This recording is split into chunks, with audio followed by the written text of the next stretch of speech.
Assalamualaikum warahmatullahi wabarakatuh. Welcome to my channel. Perkenalkan, nama saya Friska Akbar. Saya berasal dari 11 MIA 4. Pada kesempatan kali ini, saya akan menjelaskan tentang kerjasama ekonomi internasional. Kalian udah tahu belum sih, apa sih kerjasama ekonomi internasional itu?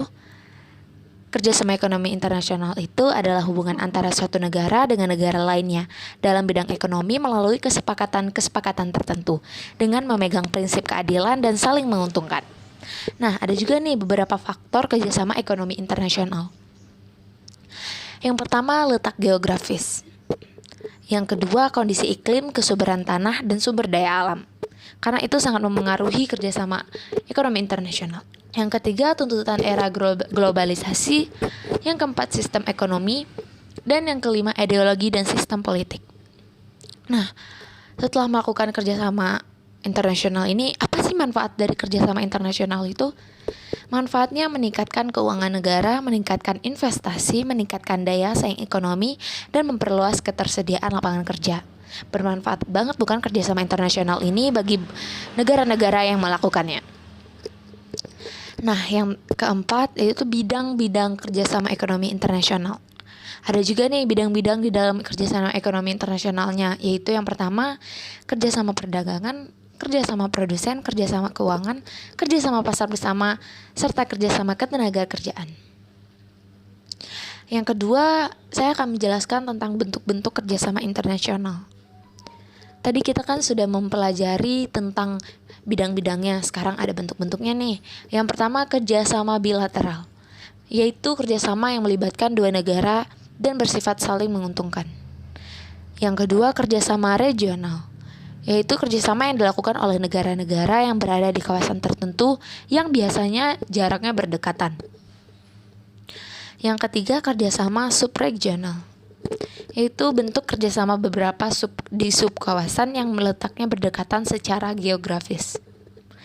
Yang keempat, kerjasama antarregional, yaitu kerjasama yang melibatkan beberapa negara dalam suatu kawasan dengan negara-negara lain di kawasan yang berbeda.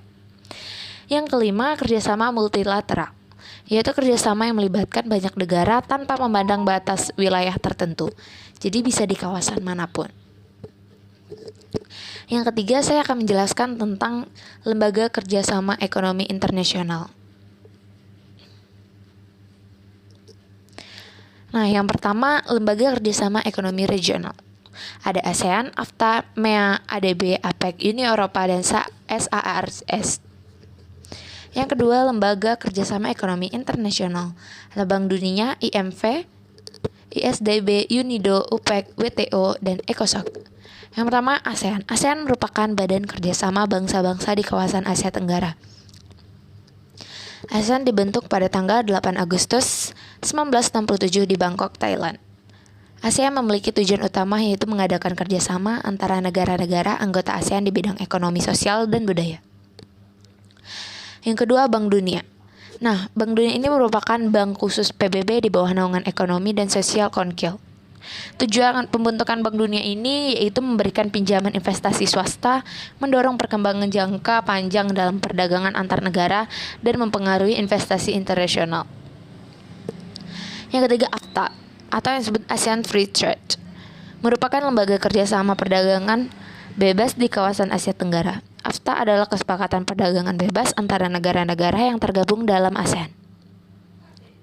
Tujuan pemberlakuan AFTA yaitu meningkatkan pertumbuhan ekonomi yang merata dan berkesinambungan, mendekatkan ekspor dan impor.